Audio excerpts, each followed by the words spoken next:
அனைவருக்கும் வணக்கம். நாம் இப்போ இந்த வீடியோவில் எதை பற்றி பார்க்க போகிறோம்னா, நீதி கருமாரியம்மன் ஆலயத்தை பற்றி தான் பார்க்க போகிறோம். இதுக்கு இன்னொரு பெயரும் உண்டு, நீதி கோட்டை. இந்த ஆலயம் எங்கே அமைஞ்சிருக்கு அப்படின்னு சொல்லி பார்த்தீங்கன்னா, ஈரோடு மாவட்டம் அந்தியூர்லேருந்து ஆப்பக்குடல் போகிற வழியில் 6 கிலோமீட்டர் டிஸ்டன்ஸில் வேம்பத்தி என்ற கிராமத்தில் இந்த ஆலயம் அமைஞ்சிருக்கு. இந்த ஆலயத்திற்கு வரும் பொதுமக்கள் என்ன சொல்கிறாங்க அப்படின்னா, இந்த ஆலயம் மண்ணை மிதிச்சிட்டு போனால் தீராத நோயெல்லாம் தீந்துருது, பில்லி சூனியம் ஏவல் எதுவாக இருந்தாலும் நீங்கிறது அப்படின்னு சொல்கிறாங்க.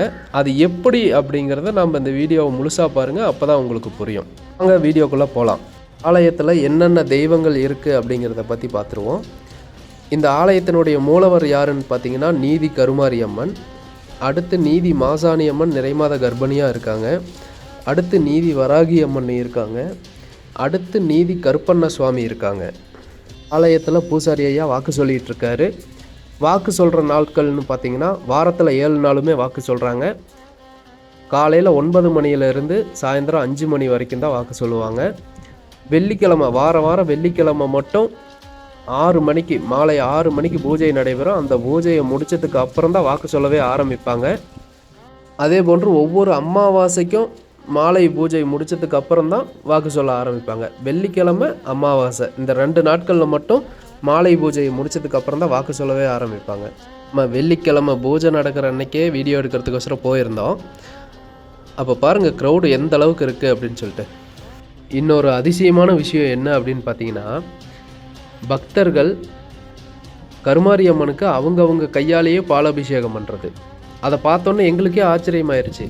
இது என்ன அப்படின்னு சொல்லிட்டு பூசாரி ஐயா கிட்ட கேட்கும்போது, பக்தர்கள் அவங்க கையாலேயே அம்மனுக்கு பாலாபிஷேகம் பண்ணும்போது அவங்களுடைய கர்மாவை பொறுத்து அவங்களுடைய பாவத்தை போக்கி தரதா அம்மன் வாக்கு கொடுத்துருக்குறாங்களாமா பூசாரி ஐயாவுக்கு.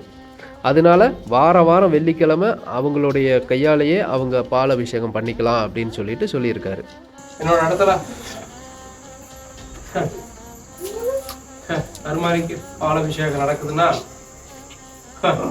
அது அவரவர் கையால் பாலை ஊற்றி மொத்த பாவத்தை தீர்த்துக்கிட்டோம்.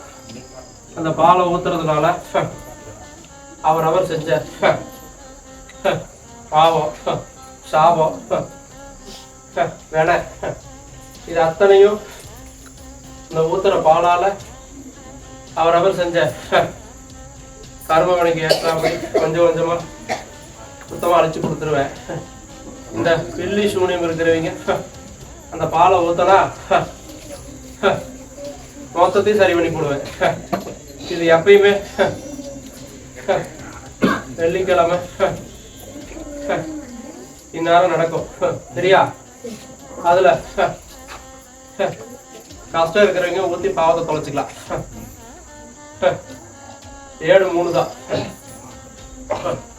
இந்த ஆலயத்தை பொறுத்த வரைக்கும் வாரம் வெள்ளிக்கிழமை, அமாவாசை, பௌர்ணமி இந்த நாட்களில் மட்டும் கத்தி மேலே நின்று பூசாரி ஐயா வாக்கு சொல்லுவார். மற்ற நாட்களில் எல்லாம் பூசாரி ஐயா தங்கியிருக்கிற அந்த குடிசையில் உட்காந்து தான் வாக்கு சொல்லிக்கிட்டு இருப்பார். இந்த வாக்கு சொல்கிறதுக்கு நீங்கள் இவ்வளோ அமௌண்ட் கொடுக்கணும் அவ்வளோ கொடுக்கணும் அதெல்லாம் எதுவுமே கிடையாது. உங்களால் முடிஞ்சதை நீங்கள் அம்மன்கிட்ட வச்சுட்டு வந்தால் போதும். இந்த ஆலயத்தில் எவ்வளோ பெரிய சக்தி வாய்ந்த பேய்களை எல்லாமே பூசாரி ஐயா விரட்டியிருக்காராமா. பேய் ஓட்டும் போது நாம் இன்னும் போய் வீடியோ பண்ணலை. அடுத்த வீடியோவில் கிடச்சிது அப்படின்னா நான் உங்களுக்கு கண்டிப்பாக அப்லோட் பண்ணிடுறேன். இந்த ஆலயத்தை பற்றி வரக்கூடிய அனைத்து தகவல்களையும் அடுத்தடுத்து வரக்கூடிய வீடியோவில் அப்லோட் செய்கிறோம். நமது சேனலை சப்ஸ்கிரைப் பண்ணி வச்சுக்கோங்க. பக்கத்தில் இருக்க பெல் ஐக்கானை கிளிக் பண்ணி வச்சுக்கோங்க. அதில் ஆளுங்கிற பட்டனை ப்ரெஸ் பண்ணி வச்சுக்கோங்க. அப்போ தான் நம்ம போடுற வீடியோ உடனுக்குடன் உங்களுக்கு நோட்டிஃபிகேஷனாக வந்தடையும். நன்றி.